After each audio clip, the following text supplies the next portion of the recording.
কোনো একদিন এদেশের আকাশে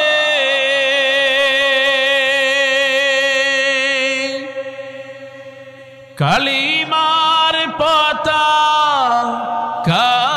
দুলবে, সেদিন সবাই খোদাই বিধান পে দুঃখ বেদনা ভুলবে। কোনো একদিন এদেশের আকাশে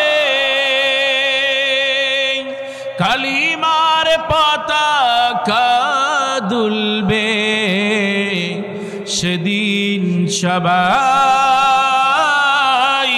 খোদাই বিধান পে দুঃখ বেদনা ভুলবে। সেদিন আর রবে না হাহাকার,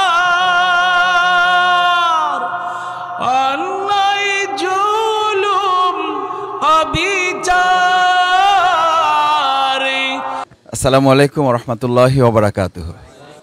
আমাদের শ্রদ্ধাভাজন হোস্ট, আমাদের প্রিয় মাতৃভূমি বাংলাদেশে গণ্ডি ছাড়িয়ে গোটা পৃথিবীর মানচিত্রেই শ্রদ্ধেয় ডক্টর মাওলানা মিজানুর রহমান আজহারি ভাইয়ের আজকের এই আমন্ত্রণে আমরা যারা এখানে এসেছেন, আমরা প্রথমে আল্লাহ শুকরিয়া আদায় করি আলহামদুলিল্লাহ, যেরকম একটা বরকতপূর্ণ আয়োজনে আমাদেরকে আল্লাহ তাআলা শামিল হওয়ার তৌফিক দিয়েছেন। আমি দুটো ছোট কথা বলতে চাই, 2 মিনিটের কম সময় শেষ করতে পারলে আমার জন্য ভালো হবে। আমি যারাদের সাথে আমরা আজকে মিলিত হতে সুযোগ পেয়েছি, এটি বাংলাদেশের জন্য অত্যন্ত গৌরবের এবং অত্যন্ত মর্যাদার যে এরকম একটা সময় আমাদেরকে আল্লাহ তাআলা দয়া করে দান করেছেন। এখানে প্রায় সকলেই বলা যায় আমরা দীর্ঘ একটা সময় ভিন্ন রকম একটা পরিবেশে আমাদেরকে জীবন পার করতে হয়েছে। বিশেষ করে আমাদের শ্রদ্ধেয় হোস্ট আজকে যিনি, তাকে তো আসলে আমাদের এই প্রিয় মাতৃভূমিতে আমরা তো রাখতেই পারলাম না। আল্লাহ তাআলা আমাদেরকে এই সুযোগ দিয়েছেন। আবার আরেকবার অন্তরস্থল থেকে শুকরিয়া আদায় করছি আলহামদুলিল্লাহ। আল্লাহ যেন স্থায়ীভাবে আমাদের প্রিয় মাতৃভূমির জন্য প্রথমত এই সময়টাকে নেয়ামত হিসেবে বর্ধিত করে দেন। দ্বিতীয় হচ্ছে, আমি হুজুরের ওয়াজ থেকে একটু কথা বলি, সেটা হচ্ছে ওহুয়াল গফুরুল ওয়াদুদ। আসলে আমাদের প্রতি মানুষের এই ভালোবাসা, আমাদের এই বক্তব্য, আমাদের এই কারো লেখনী, এটির আলাদা কোনো কৃতিত্ব আছে বলে আমার কাছে মনে হয় নাই। এটা নিতান্তই আল্লাহ তাআলার দান তার বান্দার প্রতি। তিনি যখন তার কোনো বান্দাকে ভালোবাসেন, এই হাদিস আপনারাই বলেন, আপনাদের কাছ থেকে শুনেছি, আমিও মাদ্রাসায় যতটুকু পড়ার সুযোগ পেয়েছি, আল্লাহ তাআলা যখন কোনো বান্দাকে ভালোবাসেন তখন তিনি আরশে আজিমে এটাকে বলেন, এবং আরশে আজিমকে আসমানওয়ালাদেরকে বলেন এটা জমিনওয়ালাদের কাছে পৌঁছানোর জন্য।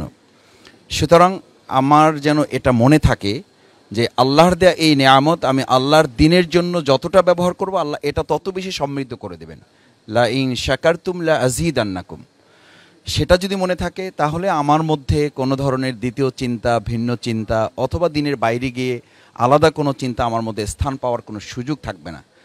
শেষ কথা হচ্ছে, আমরা যারা আজকে এখানে একত্রিত হয়েছি, বাংলাদেশে ইসলামের দুটো কমপ্লিসিটি আছে। একটা কমপ্লিসিটি হচ্ছে ইসলাম যারা জানেন তারা, আমরা যারা প্রচার করি, আমরা ইসলামকে অ্যাড্রেস করার ক্ষেত্রে সাধারণ মানুষ যারা, তাদের মধ্যে অনেক ধরনের কমপ্লিসিটি আছে, যাদের কাছে পাবলিকলি ইসলাম অ্যাড্রেস করার জন্য আমাদের আরও বেশি গবেষণার সুযোগ আছে। এবং সেটা শ্রদ্ধেয় ডক্টর মাওলানা মিজানুর রহমান আজহারি ভাই, আমার বোধহয় তিনি আমাদের এখন শিক্ষক হিসেবে ভূমিকা পালন করছেন এবং আমাদের শেখারও সুযোগ আছে, আমরা শেখার চেষ্টা করছি। আমার 95 বছর বয়সের মা বাড়িতে আছেন, খুব ভালো কথা বুঝতে পারেন না, এই ইউটিউব ওপেন করলেই বলেন যে আমার ওই ছেলে একটা আছে না, আজহারি ছেলের ওয়াজটা একটু দাও, ওরটা আমি ভালো বুঝি। আন্দোলনের উনি শপথের জনশক্তি এখনও, তো বলে যে আমার ওই ছেলেটার ওয়াজটা আমি ভালো বুঝি। তো এই যে ভালো বুঝেন, তার মানে উনি খুব শিক্ষিত না, 5 পাস করা একজন মা আমার।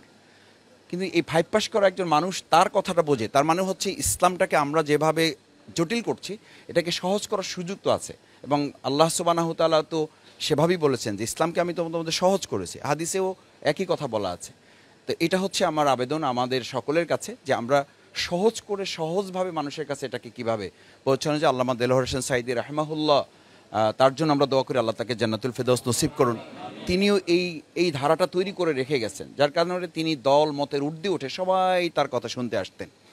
লাস্ট কথা হচ্ছে যে বাংলাদেশের এখনকার পার্সপেক্টিভটা আসলে হচ্ছে জেনারেশন টু জেনারেশন যে চেঞ্জ হচ্ছে, যেটা হুজুরের আমি শেষ কথা এসে শুনতে পাচ্ছিলাম, জেনারেশনকে কভার করার জন্য আমাদের ইসলামাইজেশনটাকে মডার্ন টেকনোলজির সাথে যদি অ্যাডজাস্ট করার ক্ষেত্রে আমরা ইসলামকে আবার পিছনে ফেলে রাখি। আমি কোথাও কোথাও দেখি যে মাদ্রাসায় ব্যানার টানানো আছে, আমি আজকেও প্রেস ক্লাবে একটু আগে কথা বলে এসেছি যে ইসলাম ও আধুনিকতার সমন্বয়। এই ল্যাঙ্গুয়েজগুলোর সাথে আমরা কেন পরিচিত হচ্ছি? আসলে আমাদের বরং অ্যাড্রেস করতে হবে ইসলামই তো শুধু আধুনিক না, আল্ট্রা মডার্ন, এবং এটার আধুনিকতার ধারে কাছেও এখন এদেশের গোটা পৃথিবীর আধুনিকতা মানে ওই দরজায় পাই রাখতে পারে নাই। তা আমরা এটা কেন বলছি?